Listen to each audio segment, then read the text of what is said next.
The two-day summit on peace in Ukraine has drawn to a close in Switzerland. Ukrainian President Volodymyr Zelensky says the support his country received from world leaders shows the international rule of law can be restored, though the summit's final communiqué stated all parties must be involved in talks to achieve lasting peace. Russia wasn't invited and didn't show any interest in attending.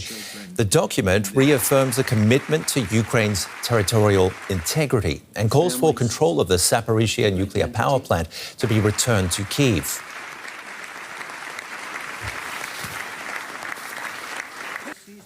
Our chief international editor, Richard Walker, is here to walk us through the diplomatic maze of disunity over the war. But let's go first to Rosie Birchard.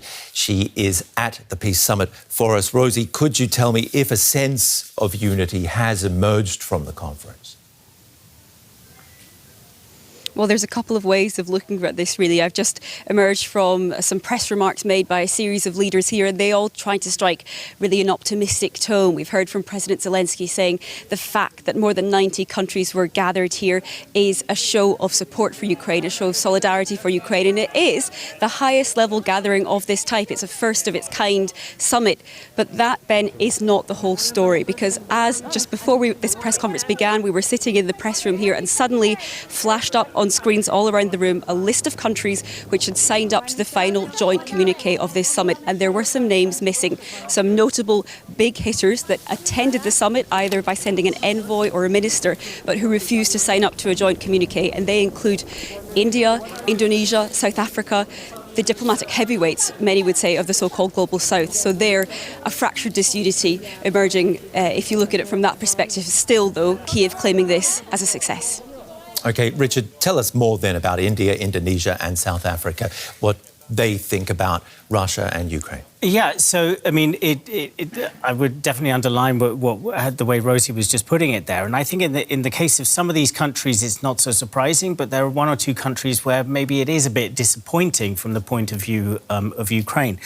So let's just take a look at what was in this communiqué, yeah? So that these countries were having to decide whether we put our names to this or not. And basically the communiqué was a pretty short document with just, relatively small number of points, but very much framed from a point of view that is supportive towards Ukraine. So referring to the fact that this ongoing war of the Russian Federation against Ukraine continues to cause large-scale suffering around the world, and saying that the threat or use of force against territorial integrity or the independence of any state is to be ruled out. So very much kind of the tone of the language coming from the point of view of support for Ukraine. Some of those countries have been much more independent in international votes. Say at the United Nations, there have been these votes in the UN General Assembly, particularly early on in the war.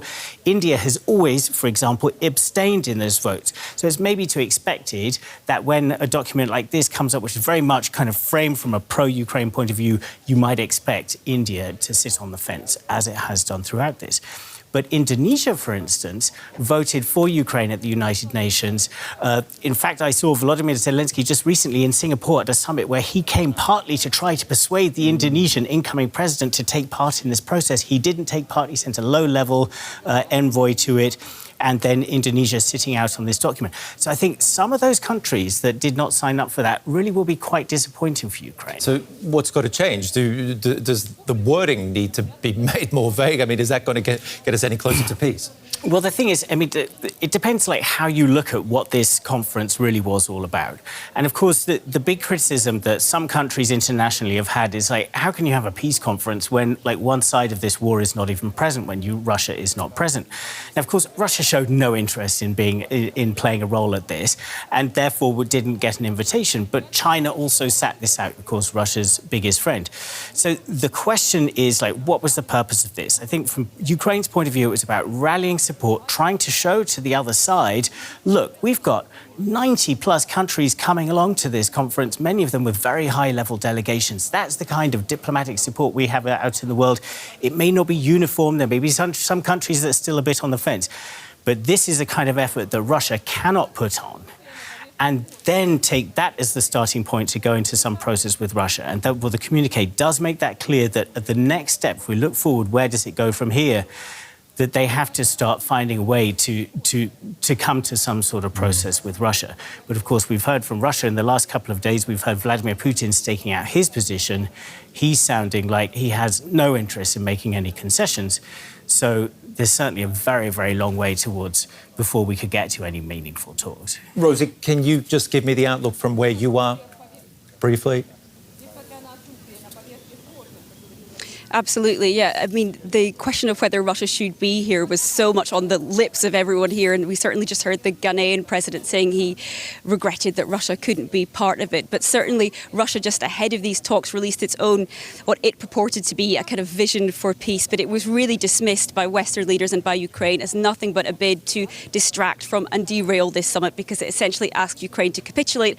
And what that shows is that even as this summit closes and Ukraine saying it feels supported by more countries than ever across the world, that the positions of Russia and Ukraine remain very far apart. And of course, on the battleground, the war rages on. Rosie Birchard, well, the summit's final communiqué called for a just and lasting peace and reaffirmed the commitment of signatories to refrain from the use of force to influence territorial integrity. It also outlined what it called a common vision in 3 areas: the safe, secure operation of Ukraine's nuclear power stations by Ukraine, the secure transit of food products by sea, and the release of all political prisoners and abducted Ukrainian children.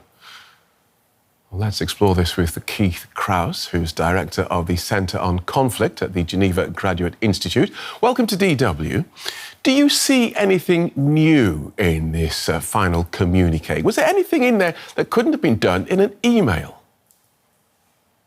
Well, I don't think it's the communiqué that matters. It's actually the degree of support, which states participated at the highest levels, and the commitments that they made both within the summit and beyond, and the G7 before and afterwards, that reflect a strong endorsement of support for Ukraine.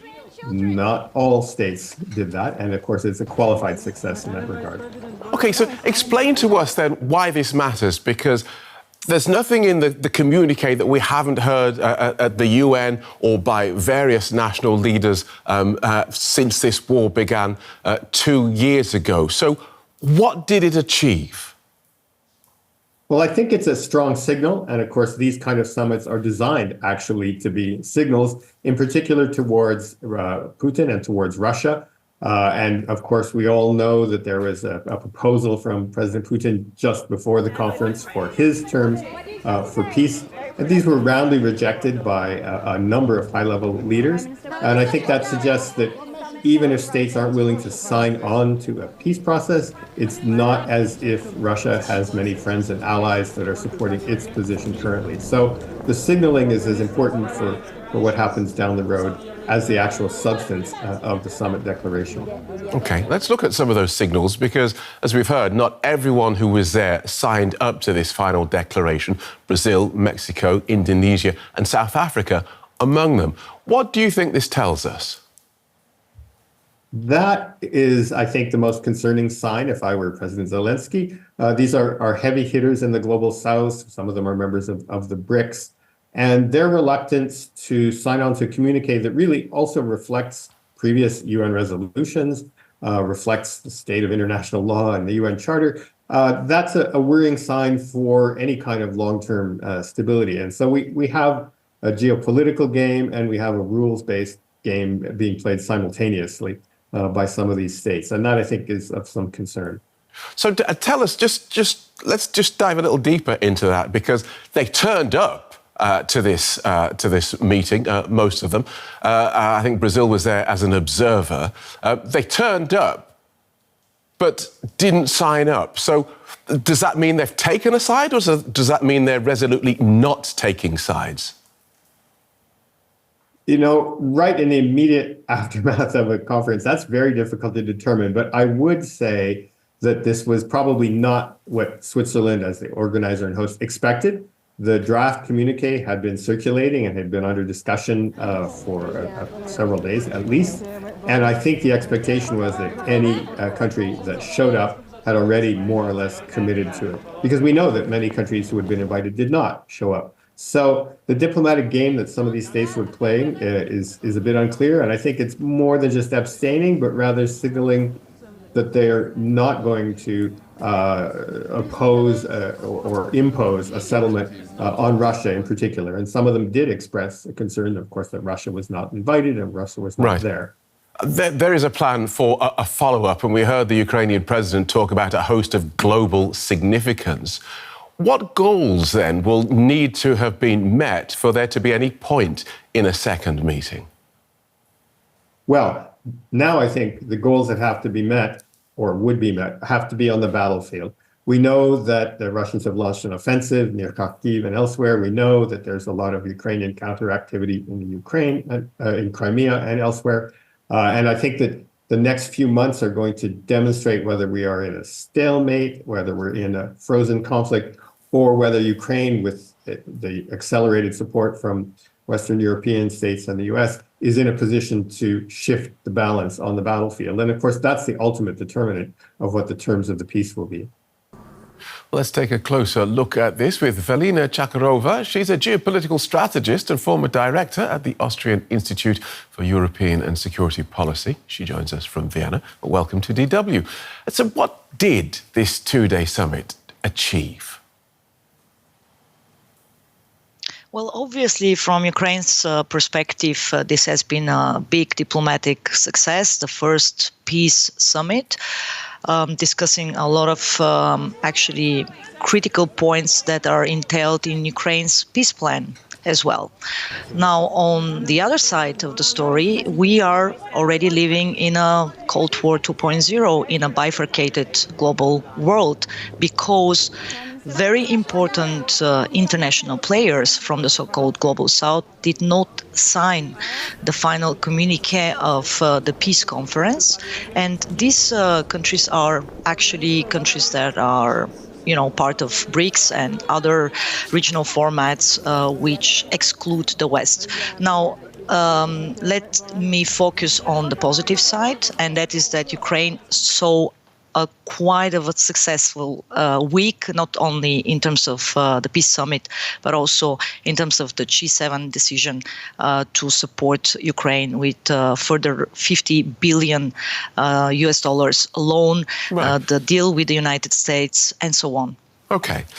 Those countries that didn't sign up to this agreement, they went to the trouble of actually going. And so that must have taken a lot of people there, must have taken the organisers by surprise when they said, yeah, we're not going to sign up to this. So what do we take from that? Do we take that they are against it, or do we take that they don't want to pick a side?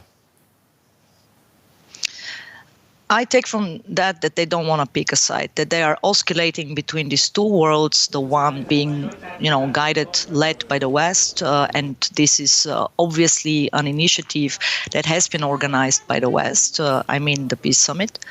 But at the same time, they also do not want to worsen their relations with Russia and by extension China. As you know, China did not attend the Peace Summit. And in fact, prior to the Peace Summit, China and Brazil actually proposed an alternative peace summit. So what we are going to witness next is that we will have, one track of peace process being organized and facilitated by the West, and on the other side, a second track of, peace initiatives and diplomatic initiatives being organized not only by Russia, but actually by partners of Russia within these regional formats such as BRICS and the Shanghai Organization for, the CSCO, sorry. Right. OK. So we have these two tracks going on, and we've heard President Zelensky talking about the next of these conferences. So given that this seems to be more about signalling than actually achieving anything, what needs to happen in order for the next stage of this conference to take place? What will need to happen are actually military facts on the ground, because the war will be decided in the end by facts on the ground. And the war will continue, as I've been already saying also here, that it's going to last beyond 2025, 2026. So these diplomatic efforts are very important, and we will see further such tracks of peace summits and negotiations.